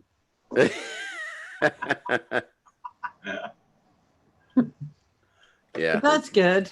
Let just everybody mark the day that Louis P. Floyd knew what he was talking about. I wrote it down. I'm taking Puddin did good. Puddin did well. No, did good. Did well. Did good. Did well. The theory was that the theory for that was so that the props wouldn't fly off. You're right, because it's spinning the way against the threads or with the threads. So understood. Old school 1, 2, 3, 4 spinning. So how long does it take to build a simple aquadrone? It took me 6 weeks. Oh, that's sad. Well, your first one. My first one, yeah. And I needed a lot of help. Well, with Louis, I even sent it back to flight test, and Josh Bixler, the big man himself, helped me fix it, and then sent me a video about him fixing it. But to be fair, Louis did that build on my show, that 3-part series one. And when I got all my parts and I was ready to do it, I'd say 5 hours I had that thing built. In fact, I tested it on Roger's show, plugged it in, and got the tones that morning. So I did like 4 hours the night before, and or is it Lisa? So confusing. Just forget reverse threads. LOL. Because that's what I'm wondering. It's yeah, because when you go to buy motors, Val, you're gonna see CCW or CW. Yeah. Counterclockwise or clockwise, and you just want to buy all clockwise. It's just because you're gonna reverse the motors as needed in BL Heli Suite. Oh God. And that's why you need to know how to build, because you'll understand what I'm talking. It's jargon now, but it's understandable jargon after you simply are told, hey, this does that, and that's why. And you're just not to that point of understanding yet until you get the shit in front of you. And it's simple. It really is simple. Yeah, I've done it. I'm saying you have to buy the motors and the nuts that correlate with them, which is even more annoying. Motors come with the nuts on them. Yeah. That's again, I don't mean to be uppity, but if you build, you are uppity. I know, but I'm so passionate about it. You are too. Just remember, Val, the proof is in love the you, pudding. Louis. It's in the tasty pudding. Proof is in the tasty pudding. Anybody want to challenge me? Go watch my videos. That's what I love about you. Tell me I can't fly acro. Tell me I can't hit gaps. Good. Oh my God. Oh and they're all hand built by me every drone I fly. See what I got to deal with? Never gonna. You know what it was like the first time I actually flew one of my built quads with him wearing his damn goggles, watching me fly? Oh my God. It was a thrill. For you. Lord, I was nervous just arming the damn thing. Well, our little grown-up by you knows like he's tasty pudding, and he gets good flyers, no doubt. I'm changing my name, Tasty Pudding. Yeah. I'm saying tasty pudding FPV. Well, you're Louis Puddin Floyd now. Yeah. You got the P. Stick with it. Yeah. Tasty pudding. Oh, all right. I'm sorry. I'll stop. But there are two facets to FPV, and I got to admit, I do enjoy building. I find it therapeutic, and then I enjoy flying. You get the best of both worlds in that case. It really is. And there is a certain amount of satisfaction, not in breaking your quad. Let's face it, that can be annoying. It can put a hamper on your flying, but there is a sense of satisfaction when you bring it, diagnose it. Your hands. There we go. Hold on. Oh. Oh, Oh. you made him mad. Oh, geez. Oh, there. Is that better? Can I put my Yeah, hands that's now you can put them up. I was just saying you kept hiding. Well, Remember, that's the hands of shame. Yeah, well, I feel that way sometimes, but there is a sense of satisfaction when you, after you crash, not during the crash, that you bring it home, diagnose, fix, and they're able to fly again. That is sweet release. I totally agree. But one of the things I hate though is I hate fixing. I hate fixing. I love building, but I hate fixing because if I'm fixing, I'm not flying. Yeah, well, and, you know, and it thus ruins.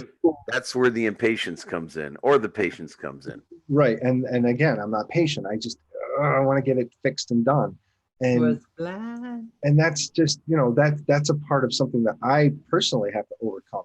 Some people get off on the fixing part of it, not me so much, because that causes so many other difficulties in my life that I would rather avoid and not crash and have to fix something, especially if it was like I don't know what makes me more upset, if it's a crash that I could have avoided. I don't, you know, bad piloting, right, I guess, is okay. All right, I got to become a better pilot. But if I crash because of poor setup or equipment failure, that pisses me off. Like, I rebuilt a quad, and I'm having video issue with my FPV, and I crashed and jankied up a motor because of it. I was flying great, and then all of a sudden my video went out. Still at OSD, like that helps a lot, but my video completely went out, and I bent a motor. $20 down the drain now, unless I know how to fix it, which I do.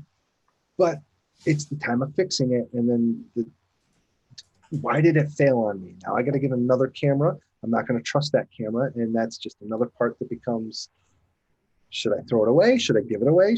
What should I do with it? It works, kind of. So I'm going to reel us back in, though the camera is interesting, but tasty pudding. I just want to talk about the actual parts you have to build, because I think there's all different kinds of things we can do. And if I took everything we talked about and tried to put it together, I would have a heck of a time right now, because the conversation has been so tangential. Yeah. Yeah. So whatever that means, I think I'm going to go with that word. Tangent, you go one way, you know, you start and that's okay. You know, we've been, I started a stream that's going to be bifurcated anyway, because we're talking about either building, we're talking about not building, and people feel pretty darn strong about it's polarizing which place they're in. Impressive word, Val. Bifurcated. Very impressive. Oh, thank you very much. Well, after tangential, I had to come up with something. Anyway, hey, I'm an educator, okay? Careful, you might be accused. You might be accused of being magniloquent, so watch out. I want to build a toothpick now, because apparently every toothpick on the market seems to suck. See, I don't even know anything about these toothpicks. Toothpicks are cool. I got to look into them, because I keep hearing toothpick. Okay. And so I'm going to say something else that I've noticed with the guys within the streams also. It seems to me that you either get totally addicted to it or you don't want to do it at all. Like Drone Pool, he's so addicted. We may even have to do an intervention on Drone Pool. I mean, he buys, every time he goes on Amazon or something, he's buying part. Ooh, pretty. What is that one? She just had a squirrel. She just had a squirrel moment. She was on a roll, and then she got distracted. It's not my fault. It's his Puddin's fault. I mean, thought I'd show that. Some would have said I was addicted, and I gotta say, to a certain extent, I am. Yeah. But if we all are here. But I gotta say, when I was up at Roger Palooza, I had a blast flying my photo drones. Oh my God! So Everything you flew was marvelous. I'm not. I like both, and I'm not going to give up my photo drones. The only reason why I put more effort into the FPV is because I'm trying to fine tune my skills on that. I just want to get better. Right. I mean, I should work on the other ones too. I'm not a great photographer with those, and there's definitely an art to that I need to work on. But I do say to each other. And I do say, for anybody out there who's who's into FPV or vice versa into photo drones, I really do believe my stick handling on my photo drones is much smoother, much more subtle now than it was before I got an FPV. Because now I'm putting in smaller. Lens. So yeah. I think it helps. I really do think it helps my flying. And so, again, I'm not putting one over the other. I am favoring one now because I'm less experienced with it, and I'm just having a lot of let's face it, there's some adrenaline to it. So, yeah, there's a lot of adrenaline to it. Yeah, and Kim? What's that? Louis B. Floyd to be with you guys next time. Yeah. Are you coming to Rajapalooza next time? I'm gonna try. I'll see. Hey, Val, we're gonna have to kidnap him. We're gonna have to kidnap you, Caillou. You're gonna be Caillou. How many names are you gonna give me? Hey, that's Poose's name for me. Don't you dare. I know. Guys, Poose calls him Caillou. Grown up Caillou. But I call him Tasty Pudding. Okay, it says some of the components in those kits really really throw curveballs at you. Yeah, I think I agree with that. I'm done with those cheap pieces of junk. Yeah, I think building is kind of the way to go, because I think being able to fix something that you crashed. Hey, Mike Kelly. I've become Caillou, so. Caillou. Yeah, he's Caillou. Grown up Caillou. But you need to come, because you're not going to believe the areas in which you can fly. Oh, I've seen it. I watched the videos. And there's more. I know, it's ridiculous. More. You're in the middle of nowhere, up there. Yeah, you can fly any which way you want. It's kind of nice. I know that we tread on very sensitive territory here when we talk about FPV and photo drones, because there's always this driving line, and I just want to preface this by saying I made that comment, that somebody made a comment on your stream. I am not necessarily of the school that as a photo drone flyer, you're just an operator. Yes, there are some piloting skills involved there. So I didn't want anybody who flies photo drones, I'm not going to say you're not a pilot. There's just definitely a different skill set, and I like them both. I mean, I'm being political, I guess, but I look at it like this: if you're flying a commercial jet, that's one thing, and if you're flying a fighter pilot, you're a fighter pilot. That's just another thing, right? Different type of piloting, different type of flying. Just nowhere type of piloting. That's all. And nowhere do I believe or consider myself a pilot. Right. Yeah. Regards of somebody getting into a manned aircraft and piloting. Yeah, true. No, but I am willing to fly if somebody faints. Well, I know for a fact, I have some friends who are in the Air Force, and people who fly jet fighters really, really dislike it when they come across Air Force pilots who fly drones, because they get their wings just the way a pilot who flies a fighter jet gets their wings. And there's definitely animosity there between who's a pilot and who's not, and that's not what this is about. So I don't want anybody to think that FPV pilots are pilots and photo drones are not. We fly, period, end of story. yeah I think that's how you have to look at it, because we want to be really inclusive, because right now I'm going to be working on flying the Phantom and getting my skills up with that. But that's another reason why we say fighter pilot as opposed to medevac pilot, as opposed to chopper pilot. A designation is important, and it's not demoralizing. An FPV pilot, shouldn't, and I know I go all overboard sometimes, shouldn't poo-poo a Mavic pilot or a cinematography pilot. Right. What they do. I appreciate the fact that they do what they do. It's just not what I want to do. Right. Exactly. And I think that's the thing. Also, guys, one reason I want to build is because I have a channel within the Canadian Drone Hub, within a bunch of drone communities, and within my own community. I talk a lot about drones and different things. And to have, want it. I want to have more credibility. I'll just put it straight. Proof is in Val, you're already one of the guys. You have nothing to prove. You're my favorite person on Canadian Drone Hub right now. Next to Kim. but Val, but Val, that validation that you're looking for is not for us, for you. It's for you. Yeah, it's for me. I want to know that what I'm doing on here is that I'm doing it too, that I'm not just talking about it. So I need to do it. Even if I build one and I go, okay, that was like really hellish. I think I'm in hell with this thing. And always when I'm in the middle of any project, I always think that. So it doesn't matter what it is. I put in so many floors, and in the middle of it, I go, this is just hell. Until I finish it and I go, ooh, look at that. So, yeah. So, but I do want that. I do want to feel like I've done it, and that makes it right. Hey, thanks, John Coopy. And Fly the Teeny Hawk. Okay, darling. Thanks for coming in. I really love seeing you, John, in the chat. So thank you.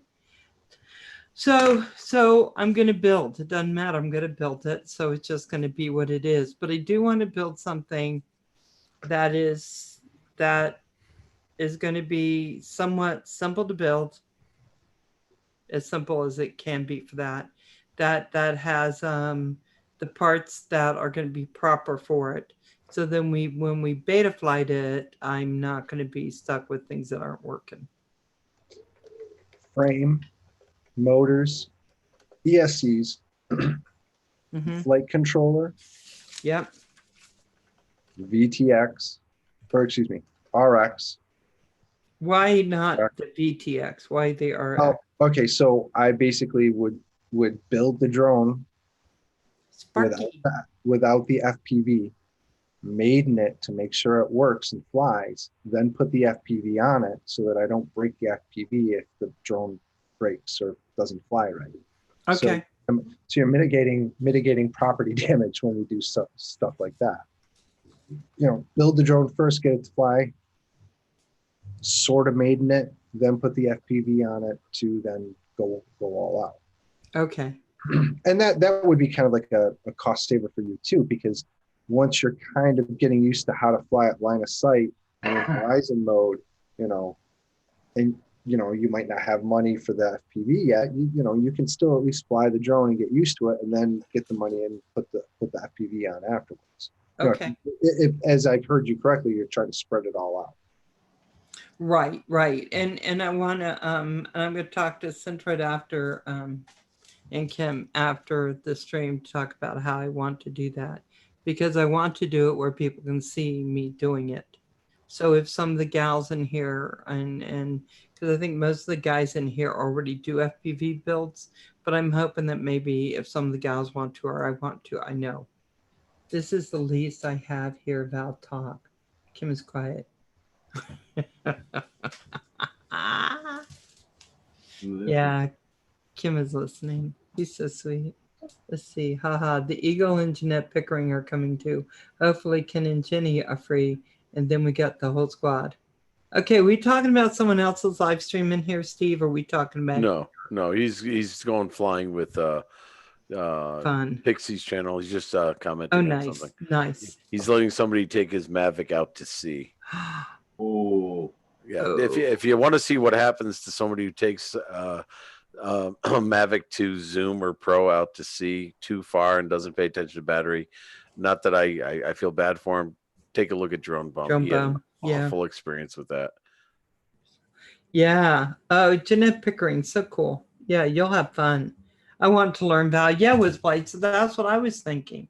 If we do it slowly and we just do the clips of what we're doing and put it on the channel just as we slowly do it, then a lot of people can keep up with me. You could parcel it right out where you could have somebody help you through one portion of the build.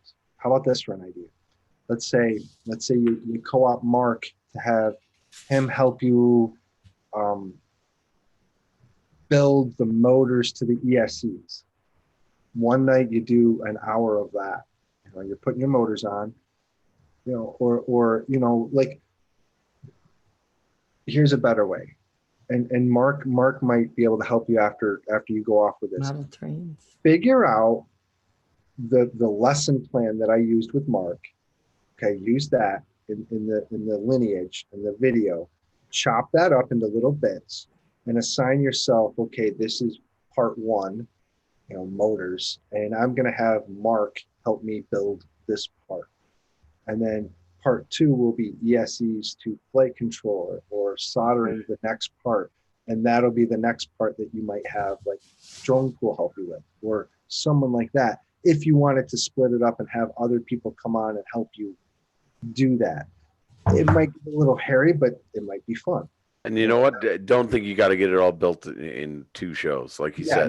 No, it won't be. And if little Mine does it with me because she wants to learn too, you know, and I'm not planning on doing it live. No, I would not do it live. We did it live. We did it live pudding, and I know you did it live with Centroid also. And what I'm thinking, because of the slowness of which I do it, I want people to go back and look at it over and over if they want to, and laugh at me because I'm sure I'm not going to be doing it perfect. But it's going to be a great deal. I think it's a great idea. Right. Well, but I want to make sure I say, hey, next week, make sure you pick this up and pick this up because this is what we're going to be doing. And and you could sparse out your build list too, as you know, like, all right, this week is motors and frames. But before we do motors and frames, we're going to dry fit all the parts. You know, you could do sequences like that. Yeah. And have just a very neat and tidy, like kind of like my 10-minute build series that I was kind of like doing, like just fixing things, you know, like, all right.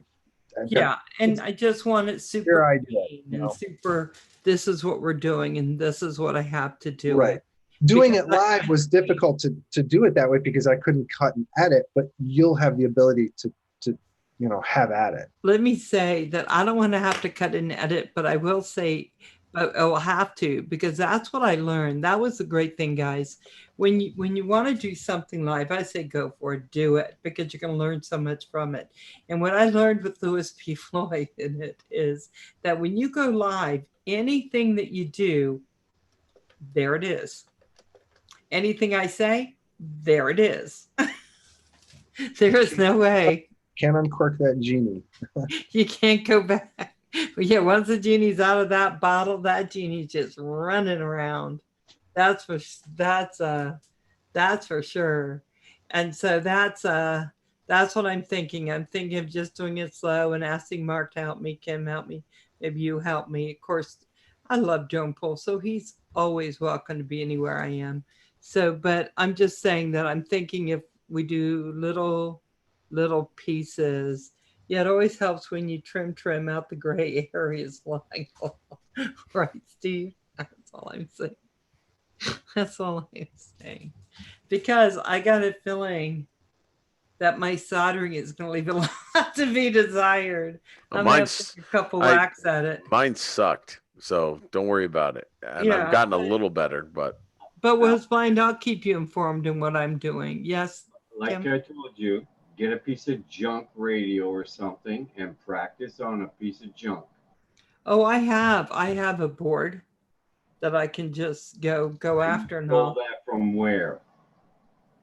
Don't be ripping opponents out of your house and start soldering crap, right? I bought it. Gee, Val, if I had known that, I could send you all my burnt boards that are in here. Let me see your Kim bits. My Kim bits? Actually, it's not as bad as I always play it out to be. It's bad enough. Actually, it's not true. None of it. No, this is not all Kim stuff. Most of it's props, but there's a few. No, they had lots of Kim bits. Yeah, there's probably about 4 or 5 motors in there. A couple of VTXs I burnt. Nothing. I've got buckets of that stuff. Yeah, so it's, and you know what the best part is? I've actually salvaged stuff out of there and bits of. Oh yeah, that's why I don't. Camera housings. Oh, so yeah, there's no halo on that head. Don't even give me that instant look. So I'm going to tell you, I know you take things because when we're doing the build, you're like, oh, I forgot that part. Hold on a minute. Nope. You grab something from the ground, I'll just rip it out of here and then go to it. So I know you use. I learned to weld that way. I bought a welder and went at it. Yeah, it was fun. I think that's the perfect thing. And I think if we just do the build, we do it partially. We're learning as we go. We do small pieces. I'll put it in. And you're going to be able to, you're going to be able to make mistakes and figure them out beforehand, okay? And then show your mistake and then problem solve it. And that's going to be even more of a richer content for whoever's going to learn from. Right. Because then, they could have been making the same mistake that you made that you didn't know about until, like a day or so after. You said, well, why didn't that work? And you asked one of us and we were like, oh, well, because you didn't do that, or you forgot to do this, or you need to do this. And you're like, oh, okay, that makes sense now. You go back to the next video and that's the pure content of like, hey, all right, here's why this motor isn't spinning correctly. I put screws that were too long in, and that is an issue that people didn't know about until too many people burn out motors, and everyone was like, what the hell's going on? Oh, well, we sent motor screws. Like, this is one of Flight Test things. I don't speak bad about Flight Test at all. It's one of the best companies out there. But when I first bought the Versacopter, one of their people who were filling the orders put in screws that were too long for the motors. And those were the only screws that were for the motors. And this person, because he built drones, thought, well, all right, well, these people are building drones. They'll just know it's too long and clip it to length. Huh? What the hell do I know? Screw those things in there, boy. And my motors didn't move. Why don't they move? Take the screws out. They move. What's going on? Well, because your motor screws are too long. And it became a big joke along the internet and in a lot of FPV circles that people were doing this and didn't get it. Or they were doing it to the point where they were screwing they were screwing them in, and the screws were just touching the windings, and it was freaking the motors out and burning everybody's motors up. Nobody knew about that stuff. Who knew? Hey, Centroid, I see you asking him for a quick Skype. Yeah, after ours. You're after me. Yeah. Yes. Yeah. I know the schedule. Steve can always come into ours. I'm okay with Steve coming in. I like his accent. It's kind of sexy. Everybody loves his accent. Yeah, I like his accent. No, he knows that you're on the docket first. Yeah. And we have to talk about our show tomorrow anyway. So hey, and so let me just while we're here and towards the end, Ariel sees that a fair percentage of Facebook drone community is pure toxic. They have been infiltrated by haters and self-proclaimed drone police. Only a few exceptions. I just look now.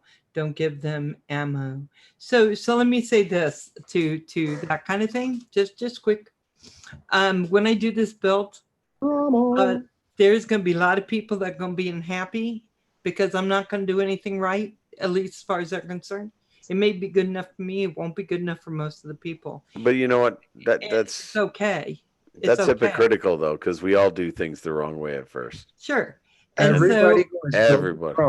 I'm had just something bad happen to them. I've seen really big YouTubers do some incredibly awful things to smaller community members, and I've seen small community members do some incredibly bad things to the big. It's just We're here for fun, Val. We keep our eyes on the path we're on, and we just keep going. And Arrow, you're welcome here anytime. Just don't get sucked into the drama. And if you create drama and you realize it, apologize for it. Yeah. Sometimes you end up in drama you didn't even know how you got there. Yeah, I'd like to know. That happens to me all the time. That's because Centroid, you said, sure, Val, I'll give you a ride. I said, okay, let's go to Canada. And that's why you're one of my most favorite people now, Val. I thought I was, because I saved your butts the other day. You are my knight in shining armor. There's no doubt about that. You're the knight in shining armor. Third. Sorry, Kim. You're third. Who's second? Me. I'm first. I'm the second most favorite person on my list. At least I'm on that list somewhere. Oh my gosh. So learning by mistakes is a great one to learn. It's fun. It's fun that way. Yeah. And I'm going to tell you, I think that is too. I also don't mind making mistakes. As I made a few when I was putting that door in and taking the wall out. I forgot to turn off the electricity. But Whoopsie. so sometimes, See, yeah, I know. I was like, damn it. Some mistakes can be dangerous. Just, Depends on how so many don't do that with things lipo it batteries. Yeah, when you're starting, wait, seriously, when you buy your first lipo batteries, talk with one of us. Okay. It's because they are dangerous and you got to be careful. Yeah, I know. Yeah, they are. And so I will for sure. And I'll make sure I know how to keep them. I'm going to go get an ammo box or something for them. There you go. I think that'll be better than what I've been doing. So anyway, guys, it is time for me to close down. Can you guys stay for a minute as I close out? Are you going to yell at me? Yeah. Is that okay? No, I'm I'm gonna going to leave. leave now. No, Puddin', you hang out, Puddin'. So guys, I You- hope this was somewhat informative. I don't know. It's basically, I'm just talking beginner stuff. Most all of you have been flying for a long time. I just appreciate you hanging out and giving the comments that you gave so that I could kind of gauge where everyone is and where we're going. It's been good hanging out. Yeah, Steve was blind. Always a true pleasure to see you. Yeah, if you guys could click that like, it'd be great. Though it's on my channel, so Roger doesn't give me a quarter for each like. I can ask him to, though. I'd be making monies. Oh, okay, guys. Okay, I love y'all. You know it. And I will catch you Sunday night.